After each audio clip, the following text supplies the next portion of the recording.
เชื่อนอกกูอยู่มัวอีปัวเก่าอีอย่าเจ้าละซันกันแล้วนะไม่ที่อีไปก่อโรล่ากูกดซื้อเขาหน่อยอ่ะ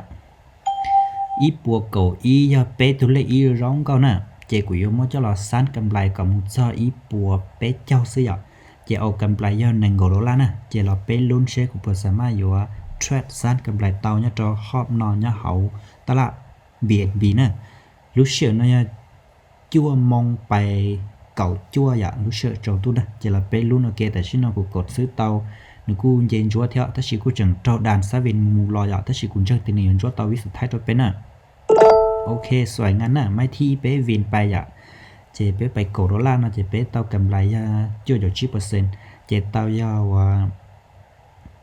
จั่วจุกจีอ่ะเตาจั่วจุกจีเขากำไรนะเจไม่ที่ออกกูไปโกโรล่าลิกูซะเจไปปอนนอนนึงจั่วเตาเป้ไม้ที่เปล่าเลียอ่ะแต่ชินจั่วเตาเป้ไม้นั่นน่ะเจไม้ที่เปล่าเที่ยวนี่อยู่เลียเที่ยวเจแท่งนอนปูนั่นที่กูกดขายน่ะให้เตียนนี่จ้องซ้ายที่กูกดซื้อเด้อโอเคปูนี่นอนจะกดขายอ่ะนึงเจปูตัวมูนดอเคลุแนวต้านน่ะเนาะเที่ยนึงเป๊ะทั้งนี่เขานอนน่ะเป๊ะทั้งจั่วละทั้งที่เปล่าอยู่เลียน่ะก็ใช้อย่าเจกูเที่ยรีวิวเขาเล่นได้กูเทรดจะเล่นได้ซะเขาจะไปใช้โวลุ่มนะมันจึงจั่วตัวไปลงกดซื้อ MACD แล้วนึงชิดเสียตัวไปลงกดซื้อซะแต่สิเขากูกดขายน้ำมันกูวิเคราะห์เจอทั้งเทียนน่ะ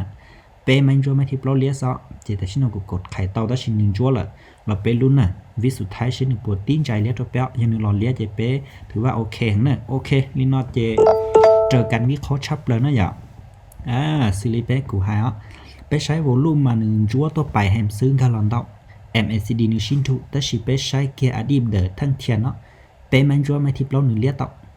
เป้มันจั่วไม่ที่เปล่าเจนึงอยู่จุดตะกะเลียเตาเท่าน่ะเจแต่ชินเป้มั่วกำไรยอ$1ตานเป้าลิกูหายแล้วไปยอออเดอร์ซึ่งน่ะอย่าเจชอลินอจิเทรดแล้วนะ